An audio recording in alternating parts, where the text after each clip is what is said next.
A graça e a paz do Senhor, queridos. Um bom dia, um excelente dia a todos. Vamos abrir a palavra do Senhor, queridos, no livro de Gálatas. Carta do apóstolo Paulo aos Gálatas.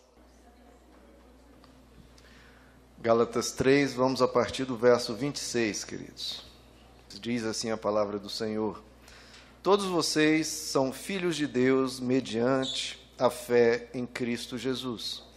Pois os que em Cristo foram batizados, de Cristo se revestiram. Não há judeu, nem grego, escravo, nem livre, homem, nem mulher, pois todos são um em Cristo Jesus. E se vocês são de Cristo, são descendência de Abraão e herdeiros segundo a promessa. Amém, queridos? Vamos orar. Senhor Jesus, fala à tua noiva, à tua igreja, que o Senhor possa produzir dentro de nós os frutos da tua graça, que Cristo possa nos revestir, que o Senhor nos ensine os caminhos da verdade, conduz o teu povo, Senhor, que o Senhor possa falar dentro de nós e nos ensinar tudo o que o Senhor quer nos ensinar e produzir aquilo que o Senhor quer produzir. Entregamos-nos em tuas mãos, em nome de Jesus. Amém. Podeis assentar, queridos. Queridos, essa é a 9ª mensagem que eu tenho trabalhado sobre a ética cristã, que nós comentamos que tudo é permitido, é assim que o Novo Testamento enxerga, tudo é permitido, mas nem tudo convém, nem tudo edifica, e eu não posso deixar que nada me domine. Então nós temos falado sobre isso, falamos sobre a liberdade que nós temos que ter em Cristo, não deixar que nada, nem nenhum vício, nem nenhum ser humano, nem nenhuma seita, nem nada nos escravize. Falamos sobre o andar na luz, que é um parâmetro para você saber aquilo que é correto aos olhos de Deus. Falamos sobre andar em paz, tudo que a gente possa produzir nos nossos relacionamentos, no nosso convívio, precisa gerar paz e não contendas. Falamos sobre a bondade, falamos dar o que é devido a quem é devido, e por fim eu falei sobre o amor. E em tudo isso, queridos, eu tenho comentado aqui sobre os níveis da ética que a palavra de Deus nos mostra. O primeiro nível é a ética exterior, ou seja, aquilo que você faz, você corrigir as suas atitudes, o seu comportamento. Isso é a ética exterior. Um segundo nível, um pouco mais elevado, acima, é uma ética interior, em que você se preocupa não apenas com aquilo que você faz, mas com aquilo que você é. Então você começa a desenvolver dentro de você quem você é. Você ser manso, você ser pacífico, você ser amoroso, você ser humilde, você ser um servo, você ser cheio de domínio próprio. Então, você sendo e tendo essas características, o fazer já passa a ser algo natural, algo automático. Em um nível acima ainda, que eu comentei nas últimas 2 mensagens, que eu chamei de ética celestial, então a ética exterior, a interior e a celestial. Celestial por quê? Porque eu falei do amor. E as Escrituras nos deixam bem claro que Deus é amor. Então o amor, como nós estudamos, é o cumprimento da lei. Se você anda no amor, você vai cumprir exteriormente e interiormente tudo que a palavra de Deus nos ensina, porque o amor nos dá motivação, nos dá o poder, nos dá a alegria de praticar tudo que é bom de forma tranquila, de forma natural. Então o amor é o poder maior para você viver a vida de uma forma mais perfeita e mais parecida com Deus possível. Mas eu comentei que não está acima, mas é melhor ainda do que o amor, é um outro nível, que é quando você olha para Cristo, queridos. Porque Cristo é a expressão exata do ser de Deus. E se Deus é amor, Cristo é a expressão exata do amor. Porque o amor as pessoas podem interpretar de várias formas, inclusive erroneamente, que foi o que eu trabalhei na mensagem anterior, que o amor não pode ser desvirtuado. E a forma mais clara de ver o viver no amor é quando você olha para Cristo. Porque tudo que Cristo faz é motivado pelo amor, é vivido no amor em perfeição.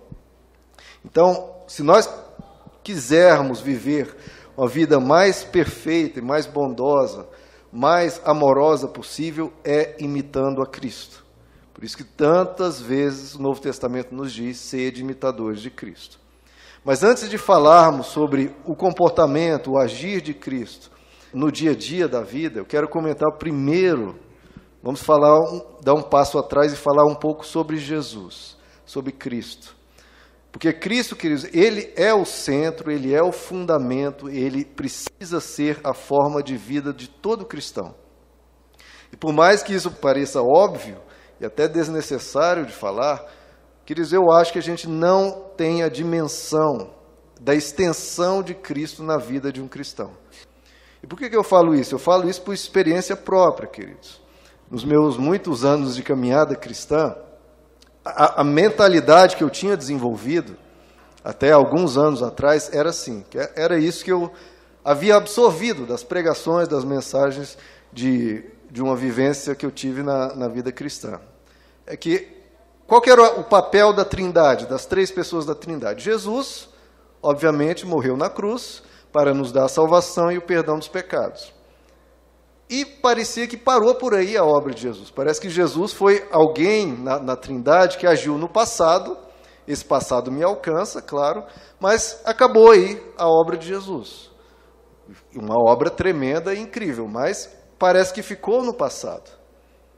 Agora não, o Pai já é algo do presente, porque é a Ele que eu oro, é com Ele que eu busco intimidade, é com Ele que eu converso todas as noites. Então o Pai parece algo presente, algo atual. E o Espírito Santo também, porque o Espírito Santo está transformando meu coração, está me orientando, está me conduzindo. Então, das três pessoas da Trindade, parecia que Jesus havia ficado no passado e os outros dois no presente. Não que isso, a obra de Cristo, não fosse absolutamente essencial, mas parecia algo do passado. E não é assim, não é mesmo. Inclusive, isso é tão presente, queridos, que eu noto, e eu observo isso, não sei se todos concordam, mas eu observo isso, que os textos mais usados pelas igrejas refletem isso. Nas igrejas sérias, nas igrejas históricas, por exemplo, a ordem de importância, a ordem de preferência na ministração, nos cultos, geralmente se dá uma preferência pelos ensinos de Paulo, pelas cartas do apóstolo Paulo, as cartas dos outros apóstolos. E depois vem o Evangelho e depois vem o Antigo Testamento. Essa, me parece, é a ordem nas igrejas históricas.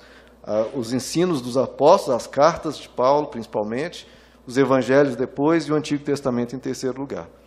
Nas igrejas pentecostais, essa ordem inverte um pouco. Primeiro vem o livro de Atos, depois as cartas, depois o Antigo Testamento e, por fim, os Evangelhos. Nas igrejas neopentecostais, em primeiro lugar vem o capitalismo, depois o Antigo Testamento, depois as cartas de Paulo, depois os Evangelhos. Então os Evangelhos, Mateus, Marcos, Lucas e João, têm um lugar inferior e às vezes até em último lugar em muitas igrejas. Mas não é assim que a própria Bíblia nos mostra que é o correto. Porque nós estamos falando de Cristo. E onde se apresenta o Verbo encarnado, a expressão exata do ser de Deus, a plenitude da divindade, é nos Evangelhos. A Bíblia nos diz que Deus não dava o Espírito Santo a Jesus por medida. Ele tinha a total plenitude do Espírito Santo, porque nos outros, nos apóstolos, nos profetas, em quem quer que seja, o Espírito Santo é dado por medida. Ou seja, é dado uma certa quantidade. Em Jesus não havia uma quantidade, havia a totalidade. Então os evangelhos aqui nos mostram a lógica de Deus, a manifestação completa e plena de Deus. Você vê o amor caminhando no mundo, e falando, e agindo, e cuidando, e ensinando e orientando. Então, numa perspectiva bem óbvia, o evangelho tem que, e é superior a absolutamente tudo, porque fala de Deus em Cristo completamente revelado. Veja comigo aí, queridos, vamos para o nosso texto, vamos ver o que o próprio apóstolo Paulo magnifica, o que ele exalta, aquilo que ele direciona o nosso olhar para estarmos fixos no autor e consumador da nossa fé, Gálatas 3. Não é isso que o próprio apóstolo nos ensina, que a Bíblia inteira nos ensina? Fixemos o nosso olhar no autor e consumador da nossa fé. Vamos aqui pegar cada trecho e vou dar uma breve explanação. Gálatas 3, 26. Todos vocês são filhos de Deus mediante a fé em Cristo Jesus. Bom, já vemos aqui que esse privilégio de sermos filhos de Deus, nós não obtemos por uma decisão nossa, por uma obra nossa, por um mérito nosso. Não é mediante algo que fazemos. Nós temos o privilégio de sermos filhos de Deus mediante a fé em Cristo Jesus. Então, todos os benefícios que nós temos como filhos do Onipotente, filhos do ser mais poderoso do universo, vêm e obtemos através de Cristo. Continuando, pois os que em Cristo foram batizados. Então, nós fomos batizados em Cristo. A cerimônia do batismo tem a ver, uma semelhança com a cerimônia de casamento. É quando você faz uma aliança, você faz uma união. Então, nós só fomos unidos a Cristo. Nós nos batizamos nele, nos unimos a ele e formamos uma aliança com ele, Cristo. Continuando, e de Cristo se revestiram. Olha a importância de Cristo para nós hoje, como ele é atual. Nós não temos uma vaga lembrança de Jesus ou apenas aprendemos os ensinos de Jesus. Nós temos que nos revestir dele completamente. Da ponta da nossa cabeça à ponta do nosso pé, nós temos que estar repletos e revestidos de Cristo. Então, muda tudo. Muda o nosso paradigma, nossa forma de enxergar a vida. Tudo tem que ser a partir de Cristo. Continuando, não há judeu, verso 28, nem grego, escravo, nem livre, homem, nem mulher, pois todos são um em Cristo Jesus. Isso aqui é muito importante, queridos, porque o nosso relacionamento com Deus, com a Trindade, não é um relacionamento meramente individual. Não é eu e Deus somente e pronto lá dentro de casa. Não. Nós fomos chamados em Cristo para nos unir uns com os outros e nos agregarmos, nos reunirmos, termos comunhão, caminharmos juntos. Porque, como eu disse, a essência de Deus é o amor. E o amor une, o amor ajunta, o amor faz com que as pessoas queiram estar perto umas das outras e caminhar juntos. Então, nós nos unimos individualmente a Cristo e como um conjunto em Cristo.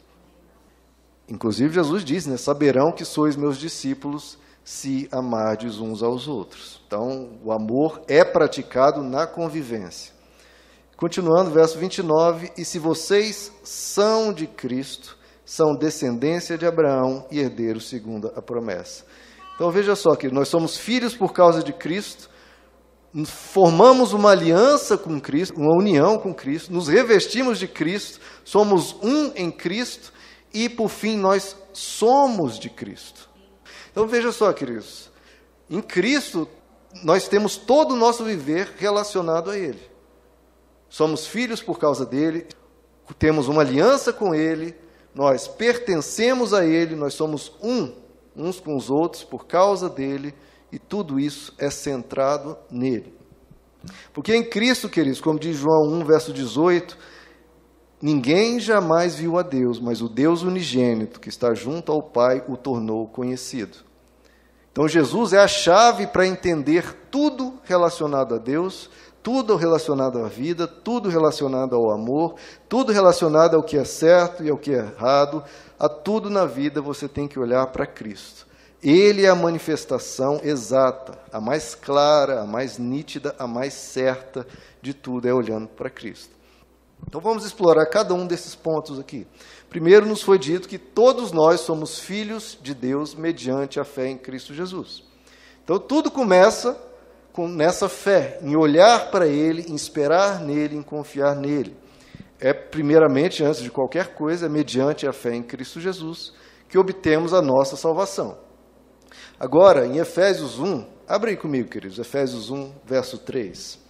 Bendito seja o Deus e Pai do nosso Senhor Jesus Cristo, que nos abençoou, olha só, nos abençoou com todas as bênçãos espirituais nas regiões celestes, em quem? Em Cristo. Então, em Cristo que nós recebemos tudo. Em Filipenses 4 nos diz que a paz de Deus, que excede todo entendimento, guardará os nossos corações e as nossas mentes em Cristo Jesus. Então, toda a paz que nós temos, nós precisamos guardar o coração e a mente em Cristo para andarmos em paz. 2 Timóteo 2 diz, fortifiquem-se na graça que há em Cristo Jesus. Então, para se fortalecer também é olhando para Cristo. O resumo é, nós obtemos tudo a partir dele, os benefícios de filho, a salvação, a paz, a força, é onde nós podemos guardar o nosso coração e a nossa mente. Seu coração está perturbado, a sua mente confusa, olhe para Jesus. Ele é o autor e consumador da fé, é Ele que nos dá esperança, Ele que nos dá segurança, Ele que nos dá confiança. Nós precisamos nos voltar para Cristo.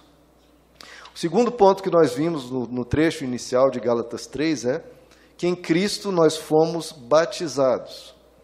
O batismo, queridos, representa uma morte, né? Até todo o ritual do batismo simula uma morte. A pessoa cai de costa, é enterrada nas águas, e aí ela ressuscita para viver uma nova vida em Cristo.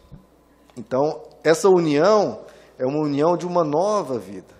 Nós morremos com Cristo para ressuscitarmos com Ele. Abra comigo, queridos, em Hebreus capítulo 3.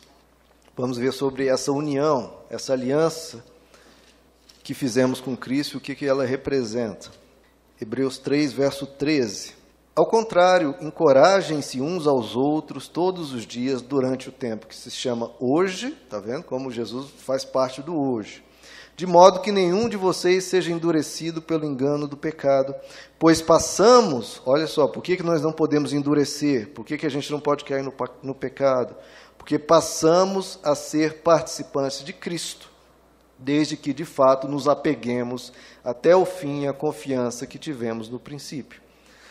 Então, essa união que nós temos, essa aliança que nós temos com Ele, é para nos fazer participantes de Cristo. Nós passamos a participar da vida dele. Voltem algumas páginas aí, queridos, em 2 Coríntios, capítulo 11, verso 2. O zelo que tenho por vocês é um zelo que vem de Deus. Eu os prometi a um único marido. Lembra da aliança, dessa união que nós temos com Ele? Os prometi a um único marido, Cristo, querendo apresentá-los a Ele como uma virgem pura. O que receio e quero evitar é que, assim como a serpente enganou Eva com astúcia, a mente de vocês seja corrompida e se desvie da sua sincera e pura devoção a Cristo. Então, veja só, queridos, nós estamos aqui para sermos apresentados em um casamento, que vai ser o grande banquete do Cordeiro, as bodas do Cordeiro, e o texto nos diz que a nossa sincera devoção é a Cristo. Então, a nossa adoração, o nosso louvor, o nosso viver tem uma direção. E ela tem rosto e tem nome. Não estamos falando de um Deus abstrato, de um Deus teórico, de um Deus distante, de um Deus que está lá nas nuvens, um velhinho. Não, nós estamos falando de alguém com nome, com rosto e que conhecemos bem, que é Jesus Cristo. A nossa devoção, sincera e pura, deve ser mantida em Cristo. É a Ele que adoramos e adoraremos eternamente. Vamos para Gálatas capítulo 2 agora, queridos. Olha só como é centrado em Cristo, queridos. O viver cristão é centrado em Cristo. A nossa devoção é a Ele, nós somos participantes dEle, nós somos unidos a Ele. E olha o que o apóstolo Paulo vai dizer em Gálatas 2, verso 20. Fui crucificado com Cristo. É sempre Cristo que ele fala, sempre, sempre Cristo. Assim já não sou eu quem vive, mas Cristo vive em mim. Veja como Cristo é o centro do viver cristão. Já não sou eu quem vive, mas Cristo vive em mim. E a vida que agora vivo no corpo, vivo-a pela fé no Filho de Deus, que me amou e se entregou por mim. Então é bem claro, né, queridos? Como deve ser o nosso viver. Para quem nós devemos olhar, a quem nós devemos imitar. É Cristo Jesus. É Ele que deve viver dentro de nós. Em outra passagem, em Colossenses, o apóstolo Paulo diz: vocês morreram, de novo, falando do batismo, e agora a sua vida está escondida com Cristo em Deus. E ele diz: quando Cristo, que é a sua vida, for manifestado, vocês também serão manifestados com Ele em glória. Então ele chega a dizer: Cristo vive em mim e Cristo é a sua vida. É isso que o cristão precisa entender. A vida dele agora é Cristo. Tudo tem que se basear nele, se voltar para ele e aprender com ele. Em outro trecho, o apóstolo Paulo diz que vocês não percebem que Cristo Jesus está em vocês. Veja o tamanho da união que nós precisamos ter com Cristo. Vocês não percebem que Cristo está em vocês? Então, Ele deve viver em nós, Ele é a nossa vida, somos participantes dele, somos unidos a Ele, Ele está em nós. Em outro trecho, o apóstolo Paulo diz que Cristo falava através dele.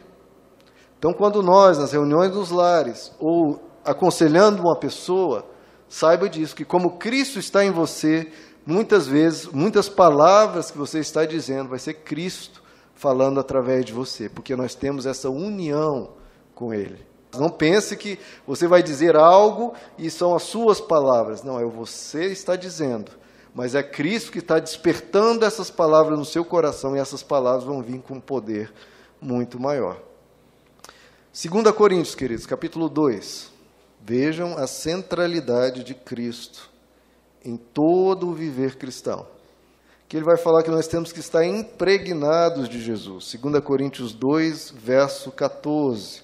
Mas graças a Deus, que sempre nos conduz vitoriosamente em Cristo. Queridos, eu passei pelo Novo Testamento olhando onde há, falando de Cristo, e tudo que é expresso, o apóstolo Paulo, o apóstolo Pedro, o apóstolo João, sempre falam, tananã, em Cristo, em Cristo, em Cristo. É o tempo todo falando, é em Cristo, nós caminhamos em Cristo, nós falamos em Cristo, nós honramos a Cristo, sempre Cristo. Graças a Deus que sempre nos conduz vitoriosamente em Cristo. E por nosso intermédio, olha só, exala em todo lugar a fragrância do seu conhecimento. Porque para Deus somos o aroma de Cristo entre os que estão sendo salvos e os que estão perecendo. Então, os apóstolos, os primeiros cristãos, viviam tanto Cristo, queridos, que ele diz, é o nosso perfume, ele é a nossa fragrância. Estamos exalando Cristo onde quer que nós vamos. Quanto eles pensavam e buscavam ser parecidos com Cristo, que quando um deles estava, Cristo se fazia presente. É por isso que os cristãos foram chamados pela primeira vez de cristãos. Cristãos por quê? Porque eles pareciam-se com Cristo. Porque todos eles falavam tanto de Cristo, imitavam tanto a Cristo, que era como se você estivesse olhando o próprio Cristo ainda caminhando na terra. E o terceiro ponto, queridos, do nosso verso inicial, nos diz que de Cristo nós nos revestimos. É de Cristo que a gente se reveste. Todo o nosso ser coberto por Cristo. O que isso quer dizer, queridos? Vamos trazer aqui para um viver bem prático. Eu aprendi desde o início da minha caminhada cristã que a Bíblia é o nosso manual de fé e prática. A Bíblia é a regra da nossa fé e da nossa prática. Hoje eu não concordo muito com isso, queridos, porque o que a própria Bíblia ensina é que é Cristo que é o nosso manual de fé e prática. Ele que é a expressão exata. As Escrituras, por serem inspiradas por Deus, ela é útil para o ensino, repreensão e correção na justiça. Mas a própria Bíblia ensina que o padrão do viver cristão é Cristo. Todo o nosso imitar deve ser imitar a Cristo. Porque, obviamente, nas Escrituras aparecem diversos personagens com qualidades e com defeitos. Então, se você for imitar um Abraão, imitar um Moisés, imitar um Davi, você vai estar correndo num perigo muito grande. Você tem que imitar as qualidades deles e fugir dos defeitos deles. Agora, em Cristo, você vê realmente a certeza, você tem a completa tranquilidade de imitar a Ele em absolutamente tudo. Ele é a regra, Ele é o paradigma, é dele que nós devemos nos revestir. Então, antes mesmo de você perguntar o que a Bíblia diz a respeito de X, o que a Bíblia diz a respeito dessa questão, de é certo e se é errado, antes de perguntar isso, pergunte, o que Cristo diz a respeito desse assunto? Porque nele você vê a manifestação exata, a manifestação completa de Deus. Eu, queridos, da minha parte, depois que eu cheguei a esse entendimento de Cristo ser o paradigma, de Cristo ser a totalidade da manifestação de Deus, de Ele ser o Logos, a revelação perfeita de Deus, eu não relativizo Jesus. Nunca mais. Por verso nenhum nas Escrituras, eu não relativizo Jesus. Eu interpreto os versos da Bíblia a partir de Jesus. Eu não interpreto Jesus a partir de outra coisa. Porque Ele que é a referência. Ele que é a causa, Ele que é a origem, Ele que é a perfeição. As outras coisas você analisa a partir dele. Por exemplo, dá um exemplo claro. No Concílio de Jerusalém, Atos capítulo 15, discutindo sobre o que os gentios deveriam guardar da lei de Moisés, dos vários assuntos ali tratados, na conclusão dada pelo apóstolo Tiago, ele diz, olha, se guardem, os gentios não devem comer comida sacrificada aos ídolos. E os gentios não devem comer comida sufocada, carne morta por sufocamento. Alguém aqui já comeu carne morta por sufocamento? Bom, como é que nós vamos saber, né, queridos? No almoço de hoje e na janta de hoje, vocês podem estar cometendo um pecado aqui aos olhos de Tiago e do Concílio de Jerusalém. Porque você não sabe se aquele frango, ou aquela vaca, ou aquele porco, ou o peixe, tira-se da água, talvez morreu por sufocamento. E o que Jesus diz a respeito disso? Jesus diz, o que vem de fora não contamina o ser humano. E ele estava tratando justamente das leis alimentares. O que vem de fora não contamina o ser humano. Mas o que vem de dentro, do coração, é que contamina o ser humano. Porque é do coração que provém os maus desígnios. Então, de fora não contamina. Bom, temos aqui o ensino do Concílio de Jerusalém, representado na figura do Tiago. E temos o ensino de Jesus. Qual deles a gente escolhe? Escolhemos os dois. Deixar isso bem claro, escolhemos os dois. Mas um deles você vai ter que interpretar. Porque há um certo paradoxo, há um certo conflito. Então, um deles você vai ter que interpretar, um deles você vai ter que relativizar. E qual deles você vai relativizar? Eu não relativizo Jesus, nunca. Eu não. Porque Ele é Deus encarnado, é Deus falando numa expressão exata e perfeita. Jesus eu não relativizo. Então, porque como eu disse, Deus não dá o Espírito Santo a Jesus por medida. Aos apóstolos, aos profetas, a todos, eles recebem o Espírito Santo por medida, numa certa quantidade. Em Jesus é a manifestação absoluta. Depois, o apóstolo Paulo vem a explicar isso, está lá em 1 Coríntios 6, 1 Coríntios 10. Qual que é a questão? O apóstolo Paulo diz que isso não deve ser feito, comer comida sacrificada aos ídolos, e comer carne sufocada, morta por sufocamento, para não escandalizar os iniciantes na fé. Por aqueles que estão vindo de tradições culturais, seja tradições pagãs, seja tradições judaicas, que consideram isso um escândalo. Então, para não escandalizar esses que ainda estão iniciantes na fé, nas palavras do apóstolo Paulo, não minhas, aqueles que são fracos na fé, para não escandalizá-los, evite esse tipo de alimento. Então, veja, o apóstolo Paulo tem o ensino de Jesus e tem o ensino do Concílio de Jerusalém, e os dois se mantêm, mas ele interpreta Tiago, relativiza Tiago e concilia isso, sem mudar nada de Jesus e interpretando Tiago. É sempre assim que eu vejo. Jesus, a expressão exata. Por quê? Porque é nos dito que ele é maior do que absolutamente todos. Em João capítulo 8, ele nos diz que é maior do que Abraão. Antes de Abraão ser, eu sou.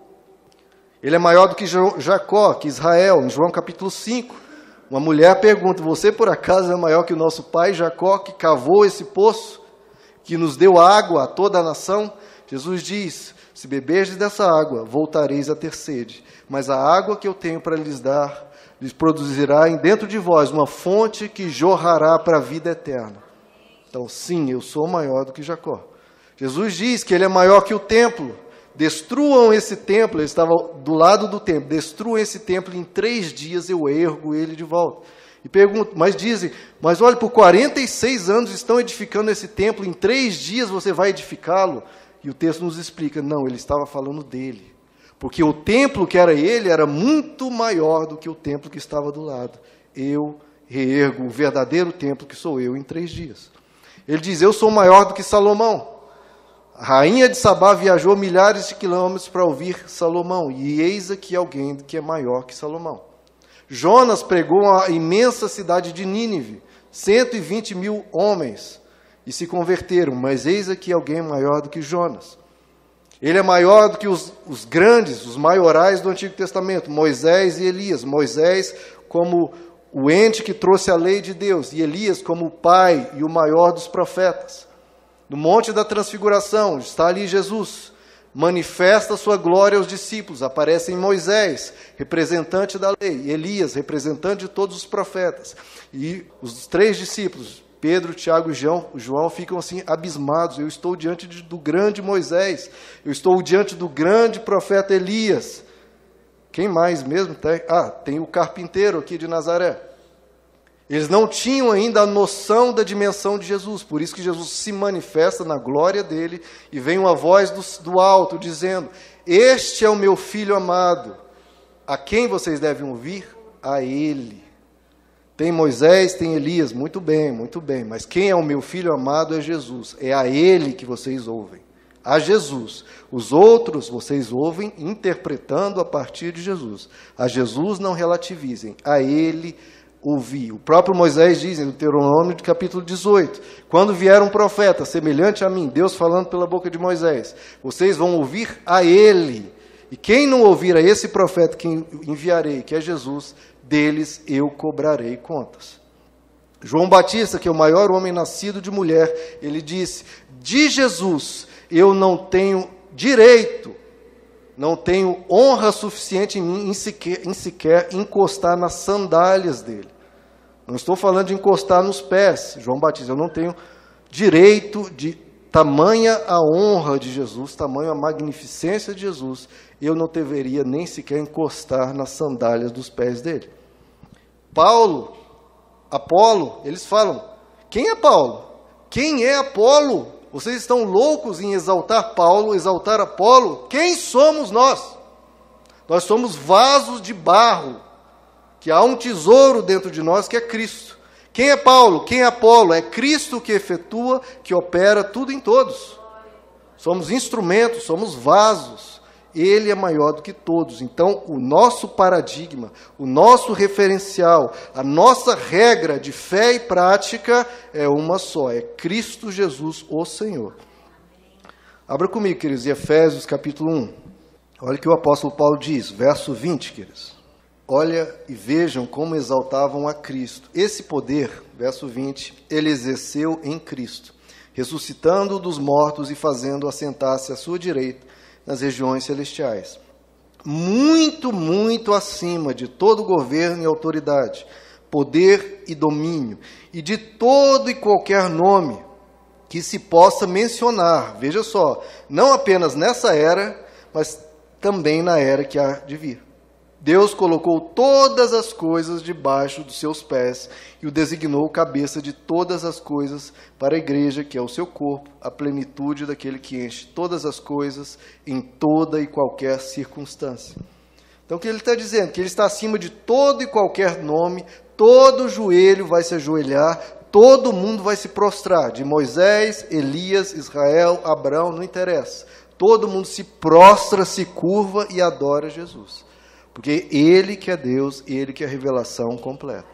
E é por isso que eu digo, insisto, a importância dos textos bíblicos é bem clara. Os evangelhos, em primeiro lugar, que mostra a encarnação de Deus, a revelação plena de Deus, Deus andando na terra, o amor andando na terra. Depois vem o Novo Testamento e depois o Antigo Testamento.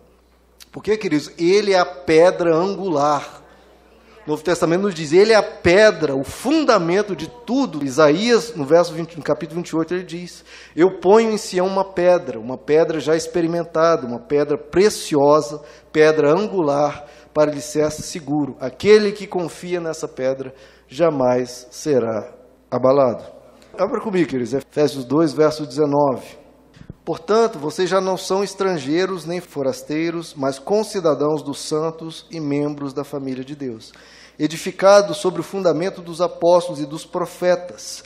Veja, a fé apostólica, as cartas, são fundamentos, tanto dos apóstolos quanto dos profetas. Mas, tendo Jesus Cristo como a pedra angular, ele que é o centro, no qual todo edifício é ajustado e cresce para tornar-se um santuário santo no Senhor. Nele, em Cristo, vocês também estão sendo edificados juntos para se tornarem morada de Deus por meio do seu Espírito.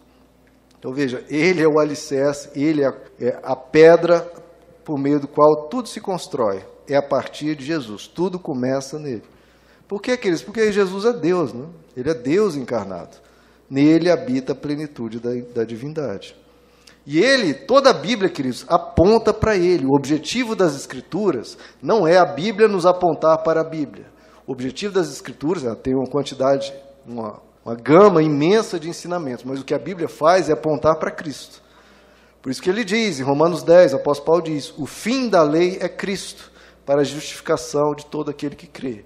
O objetivo da lei, o alvo da lei é Cristo, é apontar e nos ensinar Cristo. 1 Coríntios 3, o apóstolo Paulo diz, ninguém pode colocar outro alicerce. Ninguém, não interessa quem, não pode colocar outro alicerce, a não ser aquele que já está posto, que é Cristo Jesus. Ele é o alicerce, é a partir dele, tudo parte dele, depois podem vir outras coisas. Mas a origem, o primeiro passo é ele, olhar para ele. Vamos agora para Colossenses, queridos, Colossenses capítulo 2. Acho que a gente está começando agora a enxergar, né, a dimensão de Cristo na vida cristã. Como isso era visto e era claro para os primeiros discípulos e para os apóstolos. Colossenses 2, verso 16. Portanto, não permitam que ninguém os julgue pelo que vocês comem ou bebem. Olha só, ele falando, inclusive, esclarecendo aquela questão, né? Não permitam que ninguém os julgue pelo que vocês comem ou bebem, ou com relação a alguma festividade religiosa, ou a celebração das luas novas ou dos dias de sábado. Essas coisas são sombras do que haveria de vir. Sombras. Em outros trechos diz vislumbres, eram arquétipos, eram figuras. Essas coisas são sombras do que haveria de vir. A realidade da vida com Deus, a realidade da fé, a realidade do caminhar com Deus, a realidade do amor, porém, encontra-se em Cristo. Vocês entendem isso, queridos? A realidade de tudo que nós estamos aqui apresentando, cada domingo, cada momento que você pega as Escrituras para ler, a realidade é Cristo. É para te ensinar Cristo, é para te fazer parecido com Cristo. O objetivo de Deus e do Espírito Santo é fazer em você um processo de cristificação. É que você seja cristificado, se torne mais e mais parecido com Cristo, porque é nele que há uma realidade. Porque ele é o eu sou. Ele é a única realidade que existe. Quanto mais você se distancia, mais você deixa de ser, porque ele é aquele que é. A realidade se encontra em Cristo. Cristo sempre foi, no Novo Testamento, o centro da mensagem. Se pregava Cristo. O apóstolo Paulo diz, eu decidi saber entre vocês nada. A radicalidade dos discípulos, do apóstolo Paulo, dos apóstolos, eu decidi saber entre vós nada, a não ser Jesus Cristo e este crucificado. Cristo é a esperança da glória. 2 Coríntios, queridos, capítulo 4. 2 Coríntios 4, verso 5. Não pregamos a nós mesmos, não pregamos pessoas, mas a Jesus Cristo, o Senhor. Então o que eles pregam? A Jesus Cristo, o Senhor. E a nós como escravos de vocês, por causa de Jesus. Pois Deus que disse, das trevas resplandeça a luz, aqui ele está fazendo a referência a Gênesis. Das trevas haja luz. Deus que disse isso. Deus que disse, das trevas resplandeça a luz, ele mesmo disse de novo, haja luz. Ele mesmo brilhou em nossos corações para a iluminação do conhecimento da glória de Deus na face de quem, queridos? Na face de Cristo. Então, no Novo Testamento, quando Jesus vem à Terra, é como se Deus estivesse dizendo novamente: haja luz, haja Cristo no coração de vocês, para que então haja luz dentro de nós. Ele brilha em nossos corações para a iluminação do conhecimento da glória de Deus, na face de um só, na face de Cristo. Em outro trecho, falando sobre o amor de Deus, nada pode nos separar do amor de Deus. Romanos 8, nem altura, nem profundidade, nem qualquer coisa na criação, nem presente, nem futuro, será capaz de nos separar do amor de Deus, de novo, que está em Cristo Jesus, nosso Senhor. Toda e qualquer afirmação no Novo Testamento você vai ver acompanhada de em Cristo Jesus. Porque em Cristo, queridos, tudo deve convergir, tudo deve se voltar para Ele, tudo para Cristo. Veja comigo, Efésios 1, verso 9. E nos revelou o mistério, olha só, Deus revelou o mistério, havia um mistério na humanidade, no Antigo Testamento, nos revelou o mistério da sua vontade. Qual que era a vontade de Deus? De acordo com o seu bom propósito. Então ele vai revelar o mistério de duas coisas, da sua vontade e do seu propósito, que ele estabeleceu em Cristo, o propósito estabelecido em Cristo. Isto é, de fazer convergir em Cristo, tudo tem que convergir para Ele, queridos. Em Cristo o quê? Algumas coisas, algumas pessoas, algumas situações, não. Fazer convergir em Cristo todas as coisas. E veja só, todas as coisas terrenas, né? Não. Fazer convergir em Cristo todas as coisas, celestiais ou terrenas, na dispensação da plenitude dos tempos. Então, olha como é a centralidade. É como se eu fosse um centro e tudo tem que caminhar cada vez mais para perto dele, cada vez mais na direção dele, cada vez mais parecido com ele, cada vez mais transformados à semelhança de Cristo. Esse é o mistério, essa é a vontade, este é o propósito de Deus em Cristo Jesus, estabelecido antes da fundação do mundo, fazer convergir nele todas as coisas, terrenas ou celestiais, na plenitude dos tempos, tudo se voltando para Cristo. Por isso que eu digo, o Antigo Testamento aponta para Cristo. O Novo Testamento aponta para Cristo. Ele está no centro ali, a divisão entre o Antigo e o Novo, porque os dois apontam para um só, Cristo. O que esse texto nos diz é que a vontade de Deus, o propósito de Deus é o próprio Deus, está apontando para Cristo. Porque a glória do conhecimento de Deus, como nós lemos, se revela na face de um só, Cristo. Ele é o Deus recebível, Ele é o Deus conhecível, e é com Ele que devemos nos relacionar, com Ele devemos parecer. Tudo convergir para Cristo. 1 Coríntios capítulo 1, queridos. Então, minha ideia de que Cristo era uma coisa do passado, que morreu na cruz e pronto, você vê como isso tem que cair por terra na mente de todos nós. Verso 23. Nós, porém, pregamos a Cristo. De novo, Cristo, é isso que era a mensagem. Pregamos a Cristo crucificado, o qual, de fato, é escândalo para os judeus e loucura para os gentios. Mas para os que foram chamados, tanto judeus como gregos, Cristo é o poder de Deus e a sabedoria de Deus. Então, Cristo é a manifestação do poder e da sabedoria de Deus.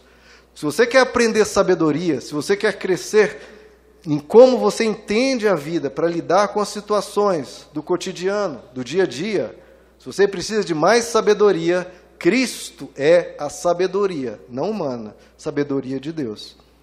Colossenses capítulo 2, o apóstolo Paulo vai dizer, nele, em Cristo, estão escondidos todos os tesouros da sabedoria e do conhecimento. Então, queridos, em Cristo não falta absolutamente nada. Em qualquer livro da Bíblia, qualquer personagem da Bíblia vai faltar coisas. Em Cristo não. Nele estão escondidos todos os tesouros da sabedoria e do conhecimento. Então, em Cristo, para qualquer situação da vida, você encontra uma resposta em Cristo.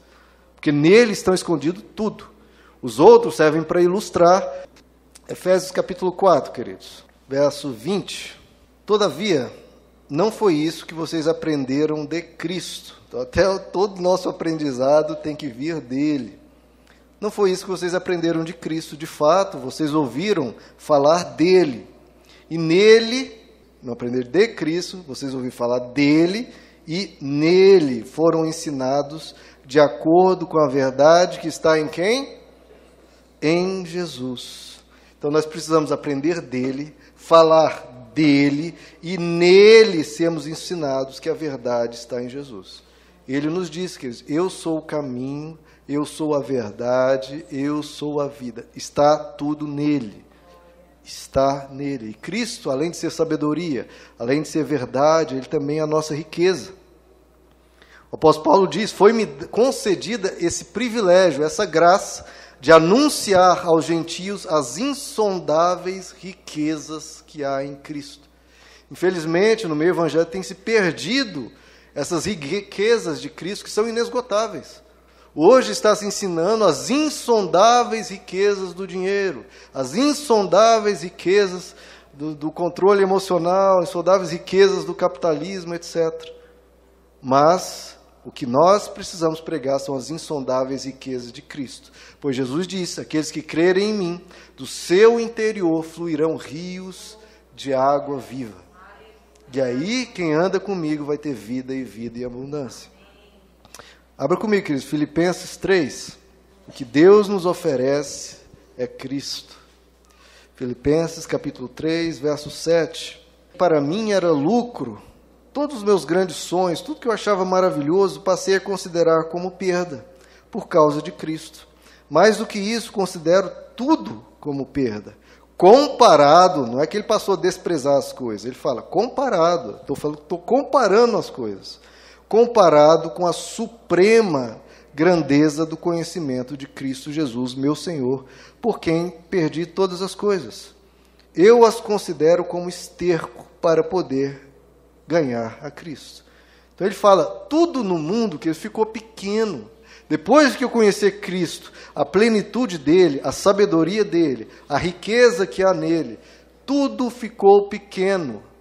Tudo virou nada comparado à suprema grandeza de Cristo. Então, a gente precisa aprender isso, queridos, porque muitas pessoas têm como motivação de vida um sonho, o desejo de viajar, de passear, de conhecer o mundo, de entretenimento, de assistir um bom filme, de passear com as crianças, etc. Tudo isso é maravilhoso. O apóstolo Paulo diz, tudo isso é muito bom. Mas tudo isso, na vida do cristão que entendeu quem é Cristo, fica pequeno, comparado à suprema grandeza de quem Cristo é, daquilo que Cristo produz em nós. Ele dá uma vida plena, uma vida em abundância. Indo para agora o outro ponto, que nós somos um em Cristo. Cristo não traz tudo isso, toda essa grandiosidade, para ficarmos só nós e Cristo, cada indivíduo sozinho com Cristo. Não.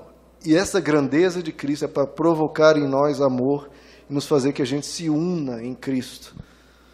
O apóstolo Paulo diz que em Romanos 12, assim também Cristo em nós, que somos muitos, formamos um corpo e cada membro está ligado a todos os outros. A igreja é essa ideia, esse ideal de Deus, de formarmos uma comunidade para um ajudar os outros, um orar pelos outros, um cuidar dos outros. Então nós temos que ter cuidado com esse ensino que eu já vi no YouTube acontecendo e é perigoso, que diz que não, a igreja é o indivíduo. Cada indivíduo é a igreja não é o prédio, a igreja é o indivíduo. Não, queridos, a igreja não é o indivíduo, mas também não é o prédio. A palavra igreja é um plural. A Bíblia nos diz, quando fala do indivíduo, que nós podemos ser um templo do Espírito Santo. Mas a palavra grega de igreja, eclésia, é uma palavra plural, quer dizer assembleia, que quer dizer ajuntamento. Eu falo, eu sou um ajuntamento de uma pessoa só. Não faz sentido. Não, tem uma matilha de um cachorro. Não, é uma palavra plural. Então quer dizer um conjunto de pessoas unidas num propósito, unidas em torno de Cristo. Isso é igreja. Nós aqui somos igreja. Em qualquer prédio, em qualquer lugar onde nós formos unidos, celebrando a Cristo, onde 2 ou 3 se reúnem, ali ele se faz presente. E por fim, nós pertencemos a Cristo, né, queridos? Nós somos de Cristo. Abra comigo em Romanos capítulo 14, verso 7. pois nenhum de nós vive apenas para si. Não. E nenhum de nós morre apenas para si. Né? Uma vida voltada apenas para si próprio, uma vida egoísta, uma vida egocêntrica. Eu só penso em mim, eu, meu. Não. Nenhum de nós vive apenas para si, nenhum de nós morre apenas para si. Se vivemos, vivemos para o Senhor. Se morremos, morremos para o Senhor. Assim, quer vivamos, quer morramos, pertencemos ao Senhor. Olha a liberdade que Ele tem, queridos. Eu vivo para Cristo, eu morro para Cristo, em qualquer situação eu estou com Cristo. Não tenho medo de nada, nada me aflige, porque se eu estou aqui vivo, passando por um bonança ou tempestade, eu estou em Cristo. Se eu for partir hoje, ou amanhã, ou daqui 1 ano, ou 10 anos, eu estou tranquilo, porque eu pertenço a Cristo. Eu sou dele, minha vida é totalmente centrada nele, eu me revisto dele, estou em absoluta paz, porque Cristo é o fundamento da minha vida. Eu não dependo de situação X, circunstância Y. Se a situação mudar completamente, uma coisa não muda: Cristo. Nada pode me separar do amor de Cristo. Então Ele é o meu Senhor, a Ele eu pertenço. E caminhando assim, Ele sendo o meu Senhor, o meu fundamento, eu passo pela vida tranquilo. Vamos ficar de pé, queridos? Abra comigo aí, vamos ler esse último trecho, Colossenses capítulo 2. Nós aprendemos que somos filhos de Deus e recebemos tudo de Deus mediante a fé em Cristo Jesus. É mediante a fé nele. Por isso que quando nós oramos em nome de Jesus. Quando eu peço algo para Deus, Deus, abençoa minha família em nome de Rômulo, perdeu. Não é baseado em nós. Quando nós oramos, Senhor, abençoa a nossa família em nome de Jesus. Pelo que Cristo fez, me abençoe. Pois nós vemos que em Cristo nós fomos batizados. Ou seja, unimos-nos a Ele, nos tornamos participantes dEle, caminhamos com Ele. De Cristo nós nos revestimos, Ele passa a ser o nosso referencial, a expressão exata em quem tudo a gente se baseia, olhando sempre para Cristo. Somos um em Cristo Jesus como igreja e, por fim, nós somos de Cristo, né? E lendo aqui em Colossenses capítulo 2, queridos, veja o verso 6, que vai falar ainda mais da grandiosidade de Cristo, que é o nosso tesouro, a nossa sabedoria, a nossa riqueza. Colossenses 2, verso 6.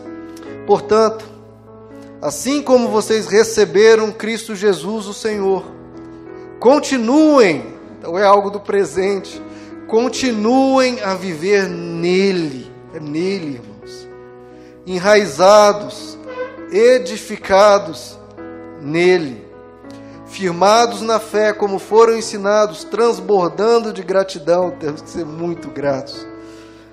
Tenham cuidado para que ninguém os escravize a filosofias vãs e enganosas. Muita coisa que vem de fora de Cristo, que se fundamentam nas tradições humanas, nos princípios elementares deste mundo, e veja só, e não em Cristo, porque estando em Cristo, completa segurança, fora de Cristo é engano, pois em Cristo habita corporalmente toda a plenitude da divindade. Então, queridos, o meu desejo, a minha oração e o meu zelo é para que, assim como vocês receberam, vocês continuem vivendo nele, enraizados, edificados nele, e fujam de tudo que não seja Cristo.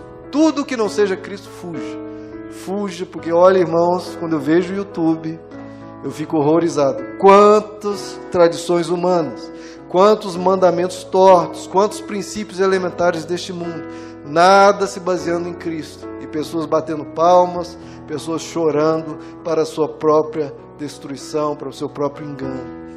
Se você olhar para Cristo, queridos, nada nem ninguém pode te enganar. É só olhar para Ele, manter Ele como seu referencial. Fixemos o nosso olhar no autor e no consumador da nossa fé. Vamos continuar vivendo nele, queridos. Vamos orar? Senhor Jesus, o Senhor nos deu tudo o que precisamos para viver nessa terra, na plenitude da bondade, buscando e crescendo. É olhando para o Senhor que nós podemos crescer. Porque quantos e quantos defeitos nós temos, quantas e quantas fraquezas, quantas vezes titubeamos, quantas vezes fraquejamos, quantas vezes hesitamos ou nos sentimos fracos, nos sentimos pobres ou inseguros ou com medo. Mas em Ti nós encontramos um alicerce, em Ti nós encontramos uma pedra angular, que nós podemos construir um edifício que jamais será abalado, um edifício que vai ficar firme. Olhando para Ti, Jesus, nós aprendemos toda a sabedoria de Deus, toda a riqueza de Deus, todos os tesouros da sabedoria e do conhecimento. É o Senhor que nos revela o amor perfeito, é o Senhor que nos revela o caminhar perfeito, é o Senhor que nos revela a verdade perfeita e que nos ensina a vida perfeita. Qualquer um que queira caminhar assim, conhecer assim, viver assim em Ti, vai ter um caminho de muito crescimento. E que o Senhor nos ajude, Senhor, a manter o nosso olhar fixo em Ti, edificados no Senhor, enraizados no Senhor e continuando vivendo em Ti sempre. O Senhor que teve esse mistério da Tua vontade, o Teu propósito, que é nos revelar Cristo, para que nós nos convergíssemos a Cristo, nos aproximássemos de Cristo. O Senhor então esteja no nosso falar, o Senhor esteja no nosso pensar, o Senhor esteja no nosso meditar, e a cada momento a gente busque se parecer com Cristo. Se alguém nos ofender, que a gente lembre de Cristo. Se alguém nos humilhar, que nós lembremos de Cristo. Se temos algo para fazer, lembremos de Cristo. Se temos algo a falar com alguém, aconselhar alguém, lembremos de Cristo. Quando alguém nos pisar, uma situação difícil vier, uma tempestade vier na nossa vida, uma doença vier sobre nós ou sobre os nossos entes queridos, nós lembremos de Cristo e pratiquemos Cristo, imitando a Ti, e assim teremos vitória, porque como lemos, Ele nos faz vitoriosos em Cristo. É sempre em Cristo. O Senhor guarda o nosso coração e a nossa mente em paz por meio de Cristo. Oh Jesus, o Senhor seja a maior realidade, porque o Senhor é a realidade. Que a gente se baseie em Ti, que a gente se firme no Senhor e aprendendo de Ti cada vez mais. Os evangelhos nos ensinando a encarnação do perfeito amor. Nós te agradecemos porque o mistério maior que a humanidade se pergunta desde a fundação do mundo, e sempre vai se perguntar: quem é Deus? Como é Deus? O que Deus fala? O que Deus quer? O que Deus ensina?